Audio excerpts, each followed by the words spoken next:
The Bears know where they're going in the big dance, but let me tell you, if you are like me and you are sweating it out to finally get back to the Sweet 16, this is not the easiest matchup Baylor could have gotten. Let's talk about it. This is Locked On Baylor.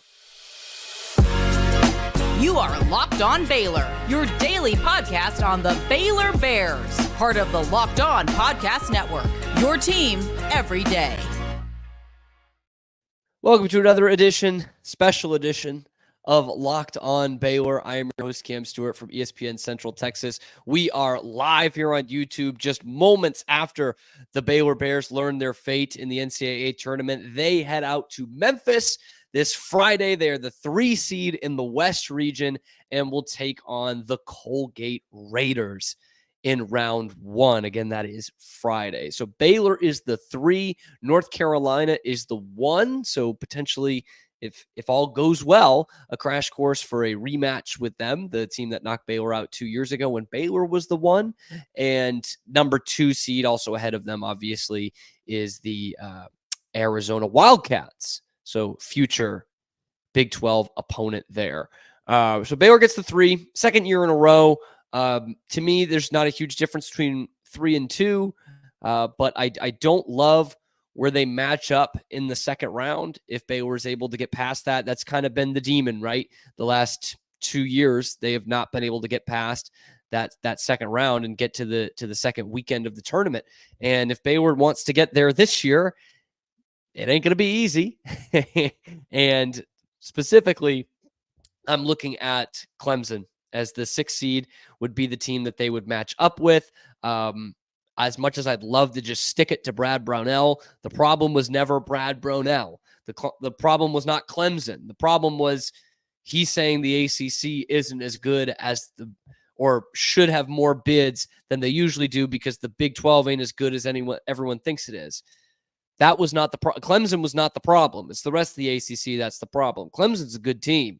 And I don't love having to face them in the second round. And to be honest with you, I don't know that they're guaranteed to go through into the second round because we kind of all tuned in, all us college basketball sickos tuned in to watch the New Mexico Lobos this weekend with Eddie House's son. It was Jalen House. They are playing some good basketball right now too. That is not an easy mid-major team to face in the second round, but that's why it's the madness, man. It's not going to be easy. And I underestimated how easy it would be to find a GD bracket. I thought everyone would be making a bracket by now, and everything I click on is sometimes just one region, and I'm having a lot of trouble finding it. But we do know that Clemson and New Mexico is that game that matches up with Baylor. And guys, I don't know anything about Colgate. And I probably won't look into that till later this week or past tomorrow, because right now what I'm just going off of is how we're feeling. And I think a lot of us felt this was going to be the case, that Baylor was going to be a 3 seed. I thought it was going to be in the Midwest rather than the West, which is a bit of a difference here, because in the Midwest you had Purdue as the 1 seed, which honestly, with Purdue's record in the NCAA tournament the last couple of years, I would have loved to see that. But it was not to be. There was even some last week that had us in the East region, which is with UConn as the 1. That looks like the region of death, to be honest with you. That's a really good one up there. But looking at the rest of the West, so North Carolina's the 1. They're going to beat either Howard or Wagner. That interesting 8-9, Mississippi State and Michigan State. Obviously, the Spartans blew the doors off Baylor earlier this year. St. Mary's and Grand Canyon. So the Drew brothers are in the same region. That is the 5-12. And I was on the train before I think most people were. I am going to pick the 12 almost every time. And I am picking it once again over St. Mary's. So go Bryce Drew, go Lopes. 4-13 is Alabama and the College of Charleston. Once again, Baylor getting in the same region as Alabama. The tie were the 1 seed last year in that region. And I really liked Baylor's chances if they could get there. They obviously didn't come close to getting there. They would have had to play them in the Elite 8. I was thinking they were the 4, but they were the 3. Clemson, New Mexico. They were Colgate. Dayton, Nevada. Nevada.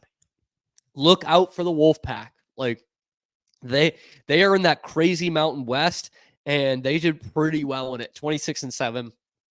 Watch out for Nevada. And that is a specific, I guess, a message to the Arizona Wildcats fans. They are the 2 to round out the region, Arizona against the 15 Long Beach State. You've probably heard the Long Beach State story by now. It's incredible. Their coach, who's been there 17 years, the new AD told them like a week and a half ago, hey, you're going to finish out this season, but then that's it. And all they did was win the conference tournament, 3 games in 3 days, and they are in the dance. They call them the dirt bags in baseball as an endearing term. I honestly don't even know what their real logo is or mascot is because I've only seen them in baseball. But they will play Arizona State. So again, Baylor, Colgate, 3:14, and then Clemson, New Mexico. That is the line right now, and that will be in Memphis. For those of you looking to travel there, not bad. 8 hours here from here in Waco. So depending if you're up in the Metroplex, a little bit closer. I personally, I don't like sitting here and being like, oh, I wish we had this region versus I wish we had this region or this one stinks, because look, it's March Madness. They're all difficult. Like, you have to be a good team to get through. The only thing I do look at is the 1 seed. So I said earlier, would have loved to have had Purdue because they're choke artists. But honestly, North Carolina has been up and down this year, and Arizona had a blazing start to the season and kind of petered off just a little bit down to a 2 seed in the Pac-12, which I didn't think was that strong this year. So overall, it's fine. It's fine. I think it's probably a tougher route to the Sweet 16 than it is in some of the other regions, but overall, I'm here for it. I'm excited to face Mike Milbury's alma mater, Colgate Raiders. Okay, let's go to the comments and see what people are thinking, because that's what I want this to be about. Just how you guys are thinking. Colin Fuller says, I think we got somewhat lucky. And then John follows it up by saying, couldn't have asked for a better region. Sure, yeah, no, it's fine. I do think that second round is dangerous. And if you do get past that second round, I think Baylor's as good as just about any team in the region. And I know that sounds weird because that's implying that I don't think they're as good as the second round team. That's not true. They should win that game. They're better than those teams. But if they are able to get past that second round in the Sweet 16, that would mean they're probably playing the basketball like we saw the 3 or so weeks heading into that last game of the regular season, which if they're playing like that, they are as good as North Carolina in the 1, and Arizona in the 2, and Alabama in the 4. They're just as good as those teams when they are playing on their level that they are capable of playing at. And I will talk about this a little bit on tomorrow's show, but I am interested to see how fans are feeling about that Iowa State win yesterday in the conference championship against Houston, because they just took it to UH, man, took it big time. So that's where I'm thinking, oh, these intrusive thoughts are creeping in my head, y'all, where I'm like, is Baylor actually as bad as they looked on Friday night? I don't think they are. There's nothing tangible that I can point to and being like, that's the better Baylor, because they haven't played since then. But I don't know. I think that did a lot for a lot of people in terms of our confidence as Baylor fans. Colin does say he thinks Colgate will be tougher than UCSB last year. Interesting. If you've got points for that, I'd love to hear them. I just haven't looked into Colgate yet. I know UCSB was very hot coming into the tournament last year, which obviously most mid-majors are, but they were kind of, I think they were on a winning streak when they came to play us, and they played a pretty good first half. Scotty B says, I was praying to avoid Purdue, Houston, and UConn, and the basketball gods have answered. Yeah, I definitely didn't want to be in Houston or UConn. So I'm very glad that we avoided that. And yeah, you guys know my feelings about Purdue and UNC. I think they're actually the most inconsistent of any one of those teams. They hit a 3-game losing streak in February when the games really mattered against some bad ACC teams. So when they're on their day, yeah, they're absolutely deserving of a 1 seed. They were the ACC regular season champions, but I say the same thing about them as I do about Duke, and that is, Duke, I don't think has had a real signature win in almost 3 months in terms of what the committee's looking at, because I barely put Virginia in. In Carolina, it's 2 signature wins in that time, and they're both against Duke, which is nothing to sneeze at, but it is the least nailed on 1 seed by far. In fact, a lot of people were wanting to have Iowa State as a 1 seed, and I wouldn't have been surprised. I wouldn't have been mad at that. I do think it's interesting. Seth Davis brought this up right before, or moments before, he said Baylor was going to lose in the second round again. But Iowa State is in the East region, so they weren't even the number 1-2 seed, which is very odd to me. They've been playing on that 2 line the whole year, and all they did was something more impressive in the conference tournament. They went and won it, and they beat Houston for the second time this year. I thought that would be deserving of a 1 seed. I really did. So I was surprised to see that. Sorry, I want to get to this one first. Scotty B says, at least we avoid Nevada for now. Yes, they are for now. And he does make a good point. Clemson beat North Carolina. That's why Carolina's only had those 2 Duke wins as the signature wins. So interesting enough. Brian says, Arizona is a problem. Yeah, they are. Yeah, they are. And we don't talk about them a lot because we haven't seen a lot of Arizona this year being out on the West Coast, but we will get used to them very quickly in the Big 12. All you need to know is this team was on the 1 line all year long. And again, they had some tough losses to in a not excellent conference in the Pac-12, but they were the regular season champs. And they fell to Oregon, who was a desperate team in the conference tournament. And normally I would say I don't know if Arizona was playing for much, but they were playing for a 1 seed. They knew they had to win the Pac-12 tournament to stay at a 1 seed, and they didn't do it. So I don't know how much that matters to them. I think they're better than Carolina. I really do. Ryan says Colgate's best win looks like Vermont. That's a good win. I'm picking Vermont. I am picking my Catamounts over the Dukies in game 1. I'm just going to do it. Why not? That'll be a home game for Duke, too. You saw what it was at MSG. This one's just in Brooklyn. Ryan also says they lost by almost 30 to Arizona, 20 to Illinois. Yeah, I think you'll see a lot of that, though, Ryan, from mid-majors, because those are some of the best teams in the country, and it was 3 months ago. So, yeah, I don't take much stock into that because in theory these teams should beat Colgate by that much. So, but this is the tournament, man. You got to take mid majors with a little different grain of salt. Aiden, I'm glad to hear you've calmed down a little bit. He was in the post game. If you guys missed it, a wild post game Friday night where I just absolutely lost it. But not at this take. But I didn't like this take from Aiden. He said that Scott Drew had an awful season, and he was the problem why they lost Friday. And he is now reverse course, saying he's the best coach in the country and will be seeing Carolina in the Elite Eight. I hope so. Aiden. I didn't know if it was Scott Drew's best game at all on Friday, but I just wasn't ready to say he was an awful coach. That would be awesome. That would be great to see it. Scotty B saying he's calling his shot. Gonzaga and Kansas won't make the Sweet 16.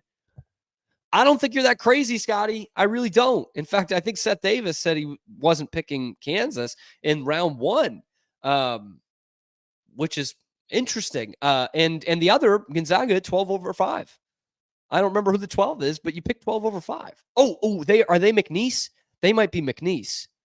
I'm picking McNeese, whoever they're playing first round. I don't remember if it's Gonzaga or not, but I think it might be. Raj says Lopes versus BU. The media would eat that up. That would be great. How long would that take, though? Would that need to be an Elite Eight matchup? Oh, no, I lost my bracket here. Okay, here it is. Because that would have to be an Elite Eight matchup. Oof, that's tough, man. That's tough. Oh, no, you can get them in the Sweet 16. Sorry, I counted wrong. Yeah, you can get them in the Sweet 16. That'd be interesting. The Drew brothers going at it. Which would be very, very interesting. Daniel's just happy to be in. That's a good way to look at it. I mean, they were going to be in, but That's a good way to look at it. Scotty brings up a good point that I shouldn't have put up on the screen because I was going to have this as part of a show this week, and now it looks like I'm stealing your idea, but you've got good ideas, man. Bryce Drew, he says, might leave GCU for Oklahoma State. I think that's someone Oklahoma State needs to reach out to, and I think they'll reach out to Baylor assistants too. But Bryce Drew, this is what, the third time in 4 years he's had GCU in, and they ain't getting at-large bids, man. He's winning that conference. So Will says, being in UNC in Arizona's region makes me feel a lot better, I think is what he meant, if you can get past the second round, Scott Curse. Yeah, again, in terms of a 1-2 matchup, that would be a good, that's probably the best one. I hate saying it's the easiest one because it is the tournament, but you're right. You're right. Brian also says, what does Drew do to prevent the seemingly persistent slow starts to any of these games? It's a great question. I don't know. And it is a mentality thing. It is on the coach at the end of the day, but it is a mentality thing. And it has been a problem for a month here. And I think what is also an issue for this Baylor team is their point guard, their leader, has never played in an NCAA tournament game.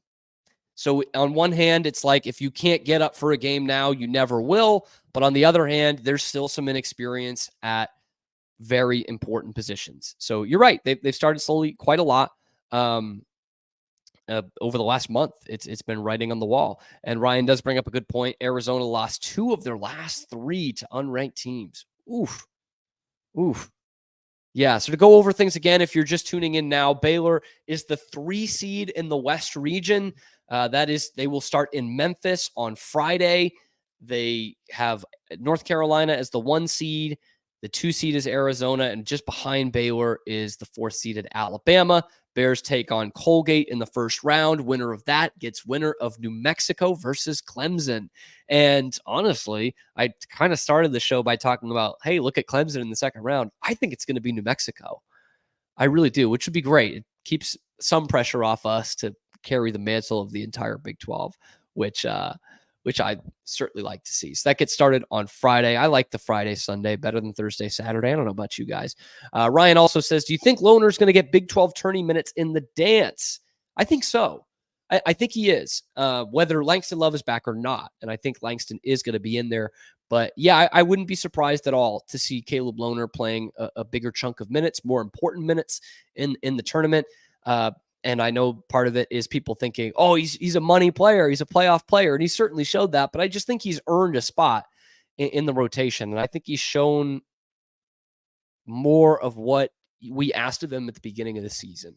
And, last year we thought he was going to give production the way Jonathan Chamwa-Chachua did in 2021. Not the same athleticism, but a guy who can come off the bench at that position and give you points off the bench, not 20, but 8 or 10 on any given night. And he didn't give that to you. And this year he showed flashes early on of being a big energy guy, rebounding guy, offensive rebounding guy. And he gave you that in spades throughout the year. And now he is giving it to you big time. He has been that dependable the last couple of games for Baylor. And that's not just the Big 12 tournament too. Even looking back on that Kansas game, I think it's the one, maybe it was Houston, but I'm thinking it was Kansas, where he had a pretty nice game off the bench as well. So anyway, we're going to do a more nuanced breakdown of this week and specifically Colgate for game 1, and then probably look ahead at a second round opponent. I don't want to jinx anything, but we just won't have a lot of turnaround time. Probably have to do a full episode or something close to it on Saturday this week. So that's what it is. Baylor and Colgate. I don't have the time in front of me. It is on Friday. And we will talk about the women in tomorrow's show. They're going to find out in just about an hour here where they are headed off to. I hope it's not the last region the way this men's draw was, because I would love to just get the episode recorded tonight. But we'll find out where the women are going to. The last time I had checked in for our show the other day, it looked like they were headed to South Bend, take on Notre Dame. Wouldn't love that region at all, but they're on that 5-6 line. So not hosting, but we're going to find out where they're going. And then a nice tribute going out to one of Baylor's all-time legends in Grant Taff. We'll talk about that a little bit on tomorrow's show as well. But you guys know where to find us. Actually, that might be on Tuesday's show, so stay tuned for that. We'll see. We'll see how this women's thing shakes out. I don't want to give promises I can't keep. But yeah, staying here at Locked On Baylor all this week, we're going to break down the matchups, the regions, the madness, all that is going on. Drop down in the comments below how you feel about this region, how far you think Baylor will go, if it's changed your mind here in the last 48 hours after that Iowa State loss to looking at this region right now. So drop that down in the comments below.